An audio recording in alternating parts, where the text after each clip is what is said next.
Mr. Chatterjee, yours is one of the several companies that has been raising money internationally for the past several months. How do you think this is going to impact, the ability of your company and others to be able to raise money? Because one of the rationales for why we wanted to converge to IFRS was to be able to present, a commonly identifiable set of results or earnings to analysts and investors across the world. So is this going to operationally hurt you? Are you hearing anything from investors which puts us in further bad light? Well, I think it would have generally lifted the transparency and the alignment of Indian companies' financial reporting standards to the global standards. I do agree with Mohan when we talk about carve-outs. The lesser the carve-out, the better, because then you become more true-blood IFRS than a Indian version of IFRS. Though there are many protagonists on both sides of that view. As far as raising capital is concerned, I don't think that would be an immediate issue, but it is a more long-term issue. All right, point taken. Not only are we going to be late, which is fine. If it serves our interests to delay on a commitment, that's absolutely fine. I'm more worried about the lack of clarity. But that aside, not only are we going to be late, Venkat, we are now already, having not met this first deadline, discussing changes with regards to carve-outs, with regards to, maybe Jamil's committee will come up with several issues with regards to reconciling the tax treatment. So this is many moving parts continuing to move, even whilst we're readjusting the roadmap to constantly meet with the deficiencies of the Indian system. I'm sorry, I may be putting it impolitely, but I just find it astounding that we're still trying to change this between now and whenever it becomes effective. Yes, this is a concern because, while we say these standards are notified, yes, technically, they are not, the Gazette notification is not out. Right. So people can still make changes to these standards until such time as they get baked into the accounting standard rules. And while some good things may happen in terms of, whether people review carve-outs or whatever, you also have the risk that people may look at whether you need further carve-outs because you have more time to apply your mind to it. And then this could be potentially under consideration for a very long time because that's a whole other debate that you've got to reconcile in some fashion. The second thing is the international standards are changing as we speak. In fact, I wanted to bring that up as well. Could that also contribute to some part of the delay in deciding whether we now adopt it next year or the financial year thereafter, because there is talk of change on some of the treatments for financial instruments, etc. Do we have to wait for that to stabilize before we implement IFRS? Well, I think we shouldn't say we have to wait for that, but the fact remains that by the time we notify our standards, if changes come through, then we would also have to look in terms of incorporating those changes in our standards. And what happens to the phased implementation, Jamil? Because we had a whole set of companies, defined by net worth criteria, etc., that would have converged in the first bunch. Then we had the banking and financial institutions, and then in the third phase, the smaller ones. Correct. Now, when we converge, does everybody converge at the same time? Yeah. So this is where, as Mohan said, I think we need a roadmap. We had one. We deviated from it. I agree. Now probably come up with a more realistic timeline with which we are going to deal with it. The last one was realistic as well. We've been preparing for this for... Sure. No, but except that we kept everything up to the last minute. No. So I think there are lessons which everyone has learned through this process. Jamil, the biggest issue seems to be tax. And let me remind you that the last version that we saw of the direct tax code before it was referred to the Parliamentary Standing Committee, I don't think had any mention of IFRS, the compatibility or compliance or whatever the technical term is. So, we've crafted 2 new laws in the last 4 years, the Companies Bill as well as the direct tax code. And they don't mention IFRS at all. So we haven't prepared for this. Correct. No, so once again, I'm saying the same thing. I think we know what we need to prepare for. We didn't get there, but that's where we are. Menka, what I would like to focus on. Second time round. Menka, I think we should accept that things have gone wrong and see what can be done to make sure that we are able to meet industry's requirement and remove all the fears and bring in some kind of a congruence in the next 1 quarter.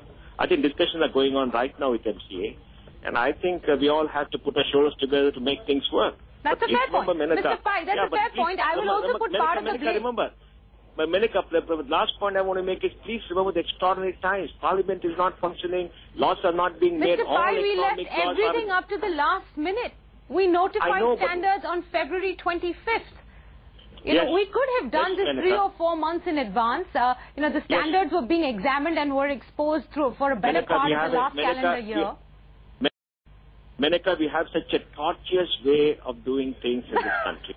I think you put it really well. Yes, you have the Nakash, you have the institute doing something, then you have the Nakash, then you have a group of 4 or something, then it has to be notified, then it has to be gazetted. I think we should just use the approach to simplify everything and say that, okay, there'll be a body, they will issue the standards, and they can change the standards to a due process. I'm glad all of you. Get away with all this I'm glad all of you are looking at the silver lining in this cloud. I must also be very fair and say that part of this blame does lie on the back of corporate India, because there's been intense lobbying in the last 3-4 months by several companies who didn't want IFRS to be implemented on April 1st. So I'm not blaming the government, nor am I knocking the efforts of those who have attempted to bring this on time. Mr. Subbarao, from all the conversation that we've had till now, it seems that IFRS will come into effect maybe a year down the line, if we want to be really hopeful.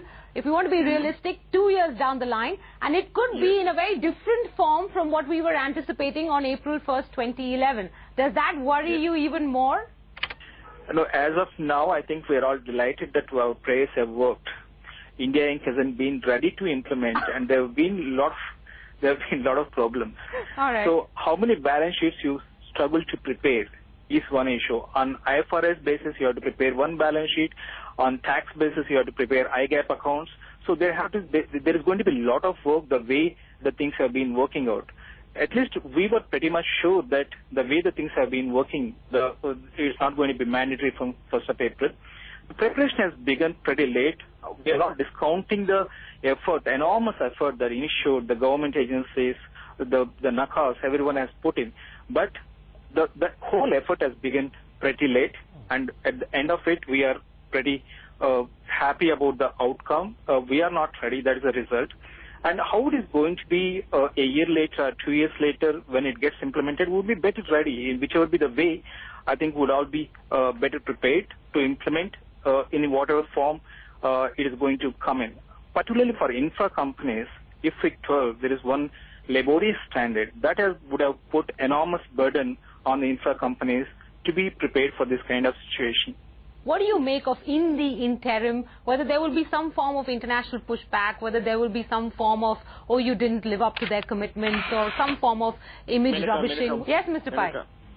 Menaka, I'm right now in London in an international forum. I don't want to say where I am, but let me say everybody is asking me what India is going to do. Yeah. And the reason is that India is a member of the G20.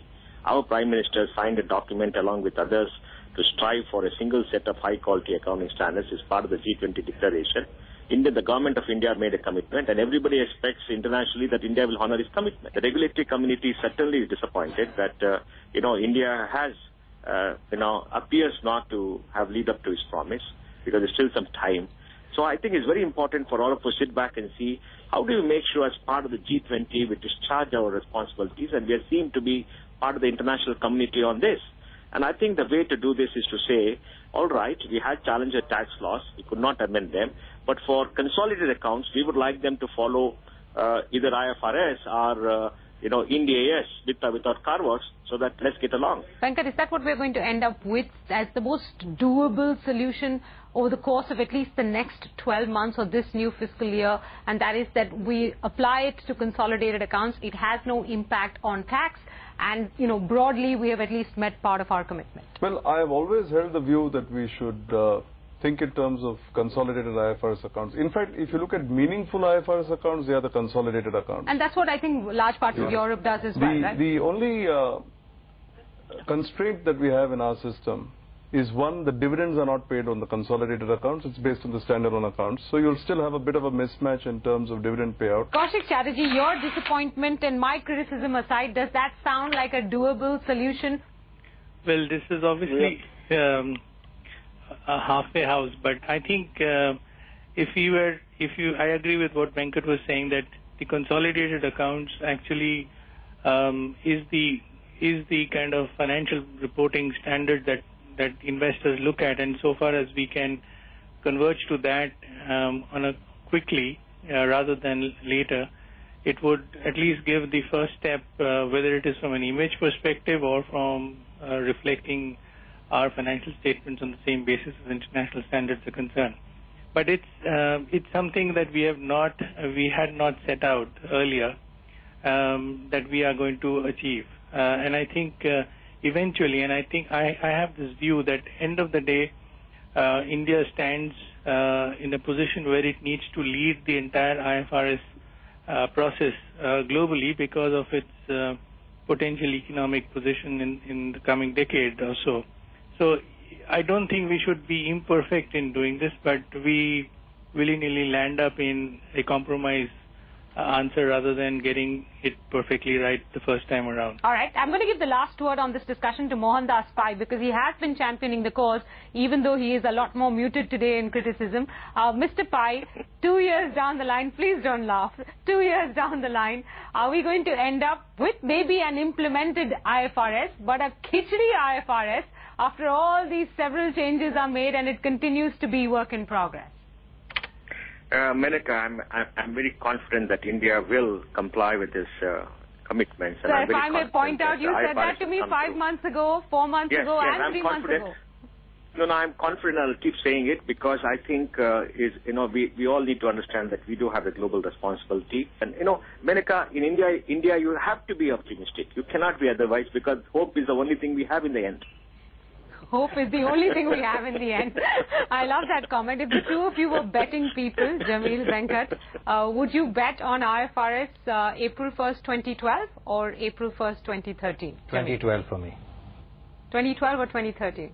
Hope floats. I think it will be 2012, but the big question is, will banks go 2013 or not? Because they should keep their commitment. I think the financial sector would be. You think the financial sector will be ready 2013 or 2012? Whatever was the original date, which is 1st April 13, I think the financial sector will be ready by then. We've got hope, we've got luck, and finally we'll just leave it up to fate. Gentlemen, to all of you, thank you very much for joining us on this edition of The Firm, and thank you very much for watching. Please to send us your feedback. You know where to reach us. We'll see you next week.